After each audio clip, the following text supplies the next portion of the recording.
क्या 100 साल जीने का कोई फॉर्मूला है? 100 साल से ज़्यादा हो जाए कोई प्रॉब्लम तो नहीं। बिल्कुल नहीं, बिल्कुल नहीं। मैं पहले कई बार बता चुका हूँ। जी। 2300 साल पहले मैगजीन्स लिखते हैं हमारे बारे में कि भारत के लोग बहुत अजीब हैं। ये 120 साल, 150 साल, 200 साल, 250 साल और कोई को तो 300 साल भी ज़िंदा रहते हैं। वो कैसे ज़िंदा रहते होंगे? आप विकसित बहुत हो गए। विकसित का मतलब तो क्या होता है? जल्दी मर जाना होता है क्या? हाँ, अभी तो देख के यही लग रहा है। है ना? जी। तो इसका मतलब ये विकसित होने का जो भ्रम आपने पाला हुआ है, ये पहले तो इस भ्रम से बाहर निकलिए। आप विकसित नहीं हो, बहुत अविकसित हैं, जी। बहुत पिछड़े हुए हैं। आप जो कुछ भी कर रहे हैं वो समझ का काम नहीं है, ना समझी करते जा रही हैं। तो खैर, लंबी उम्र पाने के लिए करना क्या होता है? शरीर और प्रकृति के स्वभाव को समझकर उसके अनुकूल चलना। उससे प्रतिकूल चलना ही तो सारी समस्याओं की जड़ है। जी जी जी। तो एक और भी बहुत बड़ा तथ्य है कि भूख के कारण जितने लोग दुनिया में मरते हैं, अधिक खाने के कारण उससे ज़्यादा लोग दुनिया में मरते हैं। तो वो क्या रहा है? क्योंकि मन अशांत है, तनाव में है। हमारे पास वैक्यूम है क्योंकि ज़िंदगी में कोई मिशन नहीं है। जिनकी ज़िंदगी में कोई मिशन नहीं होता, वहाँ पे खालीपन होता है। उस खालीपन को भरने के लिए हम क्या करते हैं? और खा लो और खा लो, शरीर के भोगों को और भोग लो और भोग लो। और इसको कर के वो सुख पाना चाहते हैं, अपने खालीपन को भरना चाहते हैं। पर ये खालीपन कभी नहीं भरता, और खाली होते जाते हैं और दुखी होते जाते हैं। तो अगर आपको सुखी रहकर जीना है, लंबी उम्र सुखी रहकर जीना है, सेहतमंद तो जिंदगी में स्वस्थ रहकर लंबी उम्र प्रसन्न रहकर जीना है, तो जिंदगी में कोई एक मिशन बना लो। जिसकी ज़िंदगी में कोई मिशन नहीं होता, कोई बड़ा लक्ष्य नहीं होता, उसका जीवन हमेशा बोझिल रहता है, तनावों से भरा रहता है। और जब हम किसी मिशन के लिए, बड़े लक्ष्य के लिए समर्पित हो जाते हैं, पूरा हार्मोनल सेक्रेशन बदल जाता है। उसके अनुसार हमारी सोच बनती है और सारी कॉस्मिक एनर्जी, पॉजिटिव एनर्जी आपके साथ चलती है। और फिर आपकी सोच बदलती है मिशन के अनुसार, फिर आपका व्यवहार बदलता है। फिर आप संयम करना भी सीख जाते हैं। तो इसलिए सबसे पहले ज़िंदगी में एक मिशन चुन लो। क्यों जीना? 100 साल जिए या 10 साल जिए, क्या फ़र्क पड़ा? कहते हैं ना कि जिंदगी लंबी नहीं, 100 साल बाद मर गए तो मर तो गए ना।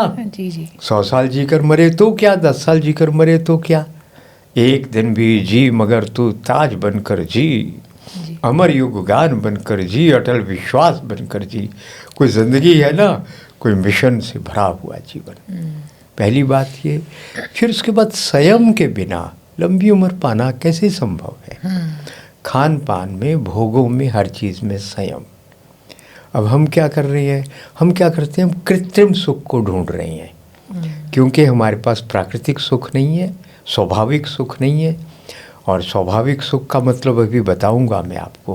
पर उसके अभाव में हम कर क्या रहे हैं? शराब में सुख ढूंढ रहे हैं, नशों में सुख ढूंढ रहे हैं, इस तरह की उल्टी सीधी चीज़ों में सुख ढूंढ रहे हैं। वो मिलता तो नहीं है। थोड़ी देर को हम शरीर के साथ, हमारा स्नायु तंत्र के साथ हमारा संबंध टूट जाता है। ट्रैंक्विलिटी में चले गए, थोड़ी देर को लगता है हम सुखी हुए। कहाँ सुखी हुए? नर्वस सिस्टम बाद में और कमज़ोर होता है, आप और दुखी होते हैं। तो पहला पग हो गया मिशन, दूसरा हो गया संयम। काहे का संयम? आहार का संयम, शारीरिक भोगों का संयम। तो फिर लस्ट हमारे मन में, ये पालो वो पालो वो पालो। आपको तो पता होगा सबको, अरबों डॉलर स्विस बैंक में, विदेशी बैंकों में पड़े हैं, जिसको क्लेम करने वाला कोई नहीं है। उस खालीपन को भरने के लिए कुछ था ही नहीं ज़िंदगी में। पैसा जोड़ते जाओ, बेईमानी से, ठगी से, बदमाशी से इकट्ठा किया और मर गए। और वो पैसा वैसे को वैसे पड़ा रह गया। तो इसलिए जो लस्ट है ना, भूख, पालो ज़रूरत के अनुसार चाहिए, होना चाहिए। और ज़रूरत के अनुसार जितना आपको चाहिए उतना मिल भी तो जाएगा ना। आप कहेंगे नहीं मिल रहा है, क्या मुश्किल है? मूलाधार चक्र को जागृत करो, किसी गुरु के पास जाओ, आपको जितना पैसा चाहिए उतना मिल जाएगा, आराम से मिलेगा। कोई मुश्किल नहीं होगा। आप कहेंगे कि 5% को मिल रहा है, मैं कहता हूँ 5 को नहीं 95% को मिल जाएगा। केवल एक ही काम करो, मूलाधार को जागृत कर दो। अच्छा, मूलाधार को जागृत करने से पैसा बरस पड़ेगा। आप लाख मांगोगे करोड़ मिलेगा। कैसे? ध्यान लगाकर, साधना करके। कोई गुरु तो चाहिए।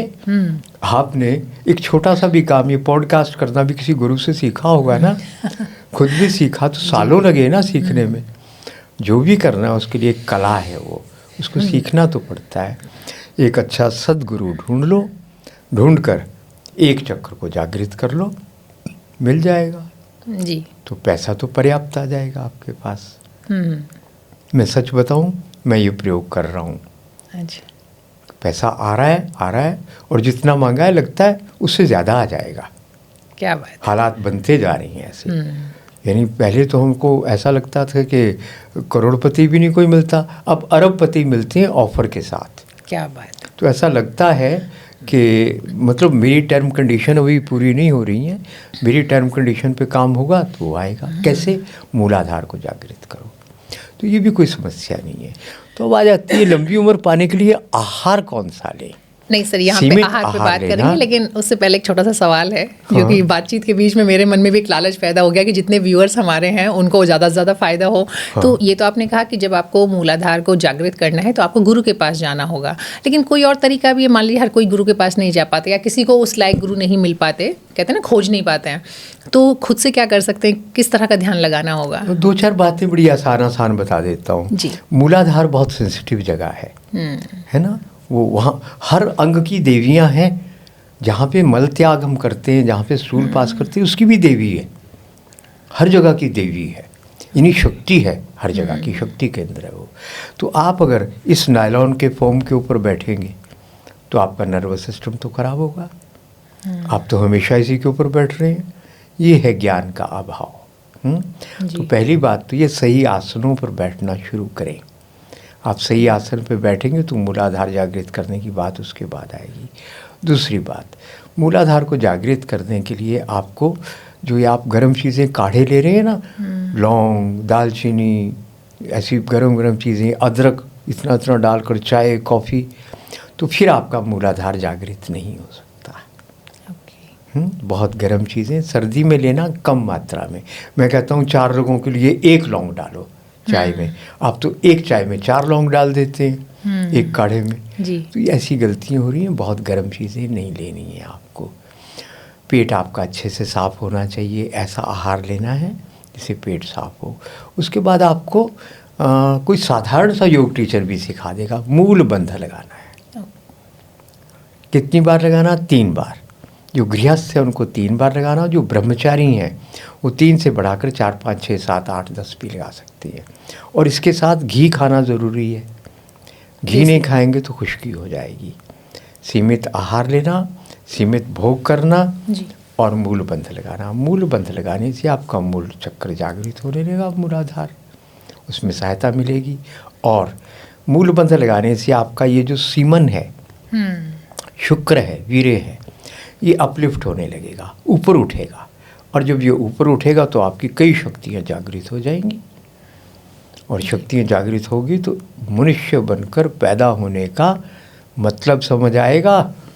वो आनंद और वो मस्ती मिलेगी जिसके लिए आप तरसते हैं जी। किससे? केवल मूलाधार की ऊर्जा को ऊपर उठाइए। पर उठाएंगे कैसे? आपके पास होगी तो उठाओगे ना। अगर आप भोगों में बहुत लिप्त हैं दिन रात, तो आपके पास है ही नहीं वो एनर्जी इसको ऊपर उठाना है। तो स्वयं मैं बार बार कह रहा हूँ, करो, फिर मूल बंध लगाओ, बटरफ्लाई करो, आहार सही लो। आप देखो हर रोज़ आनंद बढ़ता जाएगा, नशा बढ़ता जाएगा।